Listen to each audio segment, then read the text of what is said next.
كتستضاف معك فيما يتعلق هذا البرنامج ديال اليوم، شنو يمكننا تقول؟ الرحيم. فالجامعة الملكية المغربية لرياضة الأشخاص ذوي الإعاقة وبالتعاون مع عصبة الشرق مكناس فاس الدرعا تافيلات وجمعية أبناء فاس البطولة الوطنية للكرة الحديدية للموسم الرياضي. يعني لان تجمع كل شيء، كتجمع مجموعه من الرياضات، لان الجامعه ديالنا يعني فيها مجموعه ديال الرياضات من ضمنهم الكره الحديديه.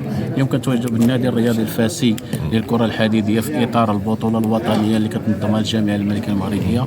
فكما شفتوا يعني كان عدد كبير من المشاركين اللي حوالي 120 او 140 متنافس ومتنافسه اللي كيتنافسوا على درع البطوله. كاين الاعاقه الحركيه بوحدها، وكاين الاعاقه ديال الصم.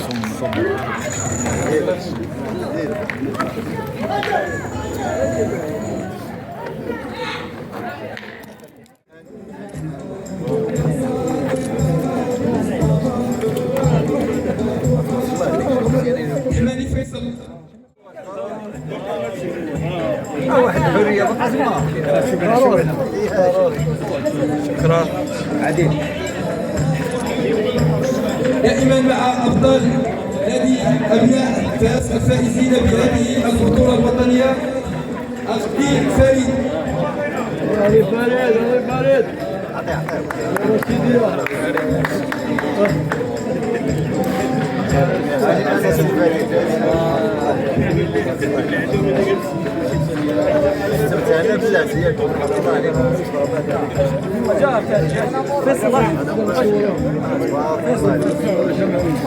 هذه شو تصور يا شباب؟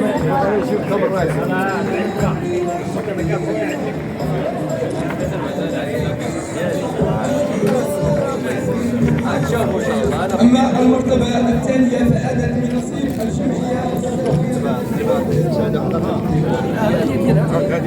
عودة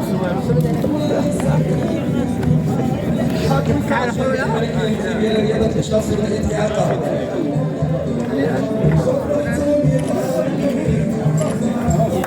متوفر جمال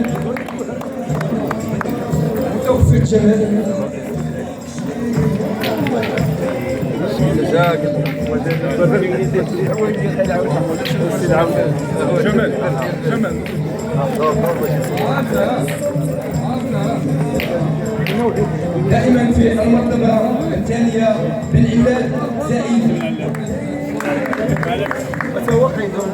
خيدوم فريق بن عماد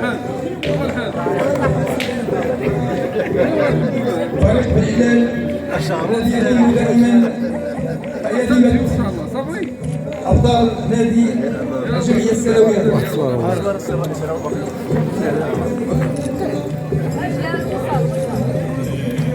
يلا الصورة الجماعية.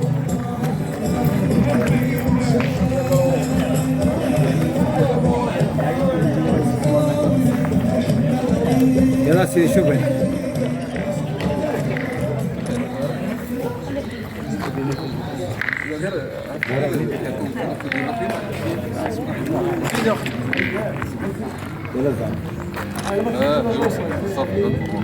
خرجوا مرة.